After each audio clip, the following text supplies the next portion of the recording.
There's a law of the universe that's as real as gravity, but it never gets talked about in physics class.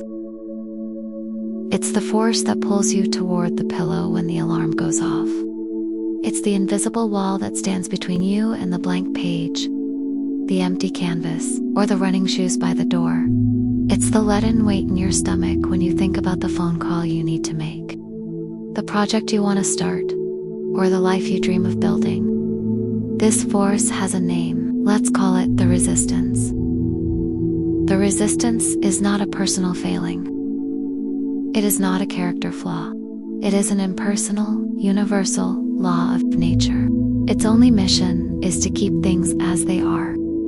It is the friction of the universe, and its single greatest target is you. Whenever you try to move from a lower state to a higher one, it's a master of disguise and a brilliant liar. It doesn't scream at you. It whispers, and it sounds exactly like your own rational voice. It says, "You're too tired. You can start fresh tomorrow." It says, "You're not ready. You need to do more research first." It says, "What if you fail? What will they think of you?" And most cunningly of all, it sometimes says, "What if you succeed? Your whole life will have to change." The resistance feeds on thought. It thrives in the gap between intention and action. It wants you to stay in your head, planning, worrying, and strategizing. Because it knows that as long as you are only thinking about doing something, you are not actually doing it. But this powerful, relentless force has one fatal weakness. One thing it is utterly terrified of: motion. The resistance cannot survive contact with the physical world. It is a ghost that vaporizes in the light of action.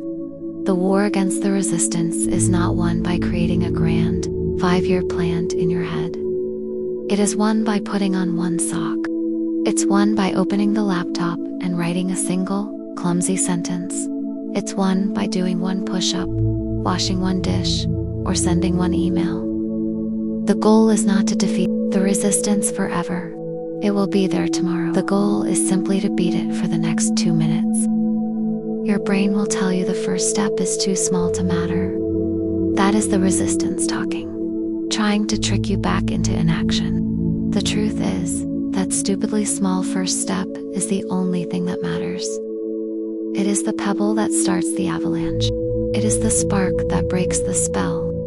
So here is the secret. Here is the part you must remember. The presence of the resistance is not a sign to stop. It is a compass. It is a giant, flashing arrow pointing you exactly where you need to go. The more you feel that inner friction, the more you hear that whining voice of doubt, the more certain you can be that the task in front of you is critical to your growth. The resistance doesn't bother with the things that don't matter. It only guards the gates to your higher self. Right now, in this moment, you are at a crossroads. The gravitational pull of the resistance is begging you to stay still, to check your phone, to put it off for later, to decide that it's not the right time. But there is another force in the universe. It's quieter, but it's there. It is the force of will, the force of choice, the force of life that pushes planets into orbit and seeds into sprouts. That force is in you. Defy the law of stillness. Pick one thing, the smallest possible version of it, and do it now. Be the force that decides to move.